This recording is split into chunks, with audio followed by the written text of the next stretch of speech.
नमस्कार विद्यार्थी मित्र मैत्रिणींनो, मूल्य शिक्षणाची मूलतत्वे या अभ्यासक्रमात आता आपण सत्र 30 मध्ये आहोत आणि इथे आपण काही सेवा अध्ययन कृतींचे अनुभव आहेत ते आपण बघणार आहोत, ऐकणार आहोत। मला आनंद होतो आहे की माझ्या बरोबर डॉक्टर विद्यादेवी बागुल आहेत आज। नमस्कार मॅडम। नमस्कार। आणि मॅडम YCMOU मध्ये स्कूल ऑफ ऑनलाइन लर्निंग मध्ये कार्यरत आहेत। तुमचं मनापासून स्वागत आहे मॅडम। धन्यवाद। तर प्रिय विद्यार्थी मित्र मैत्रिणींनो, तुमचं पुन्हा एकदा मनापासून स्वागत आहे। आणि या अद्भुत अभ्यासक्रमाच्या मॉड्यूल 1 चं आता हे 30वे सत्र आहे। आणि खरंच तुम्ही अनेक विषय आणि अनेक संकल्पना, कौशल्य या सगळ्यांबद्दल चर्चा केलेली आहे आणि आता इथे प्रत्यक्षात केलेल्या काही सेवा अध्ययन कृती आणि कोणते प्रकल्प आहेत असे तुम्हाला सांगण्यात येणार आहेत। या कृती वैश्विक मानवी मूल्ये या आमच्या अभ्यासक्रमातील विद्यार्थ्यांनी स्वतःहून केलेल्या आहेत। त्यांच्या स्वतःच्या कदाचित विस्तारित कुटुंबात असतील किंवा समुदायात केलेल्या या कृती आहेत। खरं तर मी असं म्हणू शकते की आपण हाती घेतलेलं सामुदायिक कार्य, आपण हाती घेतलेला सामुदायिक प्रकल्प हे खरोखरच वैश्विक मानवी मूल्यांच्या प्रशिक्षणाचं फळ आहे असं आपण मानू शकतो। आणि या मूल्य शिक्षण कार्यक्रमात तुम्ही जे काही शिकला आहात त्याचा संबंध तुम्ही तुमच्या स्वतःच्या शैक्षणिक अभ्यासातून मिळणाऱ्या ज्या गोष्टी आहेत त्यांच्याशी जोडणार आहात। मग तुम्ही कोणत्याही विषयाचे विद्यार्थी असू शकतात, जसे की फार्मसी किंवा अभियांत्रिकी असू शकतात, अर्थशास्त्र आहे, कला, वाणिज्य, विज्ञान, व्यवस्थापन, शिक्षण, काहीही असू शकतं। आपण ज्या प्रत्येक गोष्टीचा अभ्यास करतो त्याचा शेवट हा समुदाय आणि राष्ट्रांच्या प्रगतीच्या उद्देशाने उपयुक्त असलेल्या सेवा प्रकल्पांमध्ये परावर्तित झाला पाहिजे। आता ज्या कथा, ज्या गोष्टी आम्ही तुम्हाला सांगणार आहोत त्या काही अनुभवी जे मेंटॉर्स होते आणि इतर प्रत्यक्ष विद्यार्थी होते, त्यांनी जे अहवाल लिहिलेले आहेत त्यामधून त्या गोष्टी, कथा ज्या आहेत त्या घेतल्या गेलेल्या आहेत।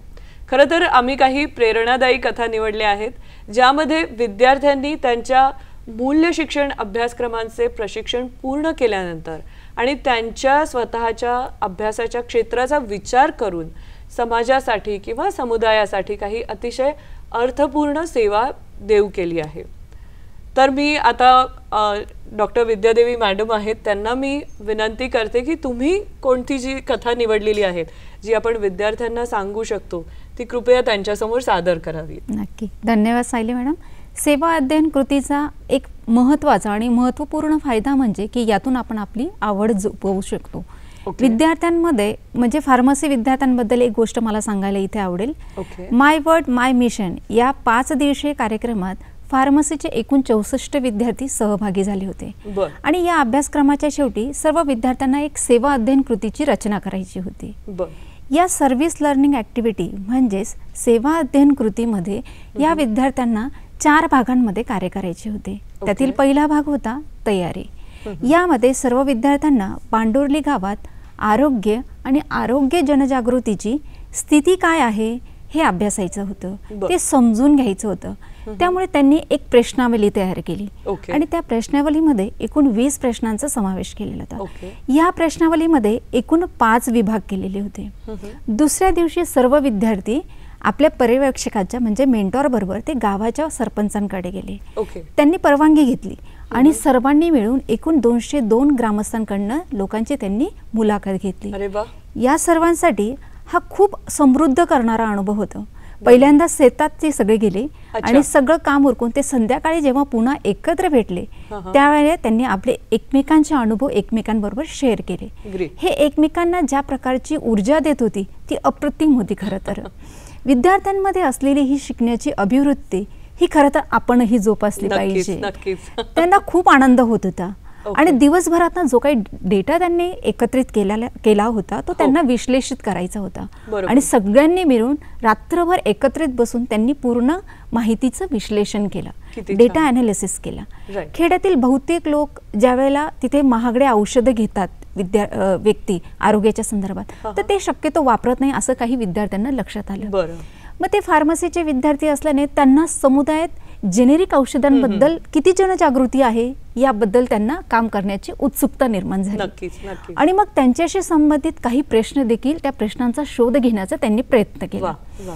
मग ग्रामीण भागातील खेड्यापेड्यात जेनेरिक औषधांबद्दल कोणाला काय माहिती आहे हे जाणून घेण्यासाठी त्यांनी प्रयत्न केला. तर त्यांचं असं लक्षात आलं की लोकांना या संदर्भात माहितीच नाही. अरे बापरे. हे लक्षात आल्यानंतर त्यांना मोठा धक्का बसला. जेनेरिक औषधांचे अंतिम लक्ष्य काय आहे, खरं तर सामान्य व्यक्तींना त्याचा फायदा व्हायला पाहिजे. मग फार्मसीचे विद्यार्थी म्हणून त्यांनी त्यांच्या नैतिक मानकांचा विचार केला. बरोबर आहे. त्यांनी वर्गात जे काही शिक्षण घेतलं होतं त्या शिक्षणाचं इम्प्लिमेंट करणं फार महत्वाचं आहे. म्हणजे घेतलेलं ज्ञान आणि त्याचं उपयोजन हे परस्पर संबंधित असलं पाहिजे याची जाणीव त्यांना झाली. आणि त्यांना असे वाटले की लोकांमध्ये याबाबत जागृती निर्माण करणं गरजेचं आहे. मग दुसरी गोष्ट येते आपल्या सेवा अध्ययन कृतीमध्ये की संशोधन. ते विद्यार्थी इनडायरेक्टली संशोधनच करत होते. त्यांचा अनुभवात्मक शिक्षणाचा अवलंब ते करत होते. कारण की त्या गटामधील काही व्यक्ती फोटोग्राफ घेत होते, काही व्हिडिओग्राफी करत होते, काही छोटे छोटे व्हिडिओचे प्रेझेंटेशन देखील करत होते. अरे वा. म्हणजेच काय, ते एक प्रकारचं सहकारी अध्ययन करत होते. बरोबर. आता तिसरा भाग येतो मूल्यमापन आणि चौथा भाग आहे सादरीकरण. गावातलं सगळं काम झाल्यानंतर हे विद्यार्थी फार्मसीच्या आपल्या महाविद्यालयात परत आले. परत आल्यानंतर त्यांनी संकलित केलेल्या माहितीचं त्यांनी काय केलं, एका अहवालामध्ये सगळं त्याची मांडणी केली. आणि ही सगळी मांडणी केल्यानंतर ते सादरीकरण करण्यासाठी ते एका सेमिनार हॉलमध्ये जमा झाले. सेमिनार हॉलमध्ये त्यांनी प्राचार्य आणि उपस्थित असलेल्या प्राध्यापकांसमोर आपलं सादरीकरण केलं. त्यांचं हे सगळं सादरीकरण करत असताना तिथल्या प्राध्यापकांनी आणि प्राचार्यांनी त्यांचं खूप कौतुक केलं.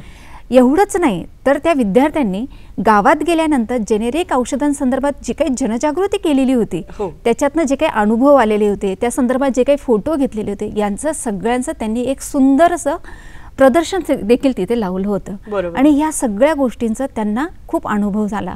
आणि म्हणूनच म्हणते सेवा अध्ययन कृतीमध्ये सगळ्यात महत्त्वाचं विद्यार्थ्यांना अनुभव देणं हे अत्यंत महत्त्वाचं आहे. खरंच खरंच खूप अप्रतिम, खूप प्रेरणादायी ही कथा होती की फार्मसीच्या विद्यार्थ्यांनी त्यांच्या फार्मसीच्या पार्श्वभूमीतून त्यांना समाजात एक खरी समस्या त्यांनी शोधून काढली. आणि मग मला असं वाटतं की ही एक नैतिक जबाबदारी आहे जी त्यांनी स्वतःवरती घेतली की जिथे लोकांना महागडी औषधं परवडत नाहीयेत आणि कदाचित ते उपचार सोडून देतात, त्यामुळे मग त्यांनी त्यांच्यासाठी जेनेरिक औषधं काय आहेत ह्याच्याबद्दल एक छान प्रकल्प केला. तर मला नक्की अपेक्षा आहे की हा जर व्हिडिओ आपल्याला वेळ असेल तर आपण व्हिडिओ सुद्धा मुलांना दाखवू शकतो की विद्यार्थ्यांनी समुदायामध्ये हे केलेलं आहे. आणि शक्य असल्यास आपण ते या सादरीकरणात अभ्यासक्रमाच्या या शेवटच्या युनिटमध्ये सुद्धा तो व्हिडिओ जमला तर आपण इथे करू शकतो, टाकू शकतो त्याची URL. त्यामुळे सर्वांना खरोखरच प्रेरणा मिळेल. खूप खूप धन्यवाद मॅडम. खूपच छान ही कथा होती जी तुम्ही विद्यार्थ्यांना सांगितली. धन्यवाद.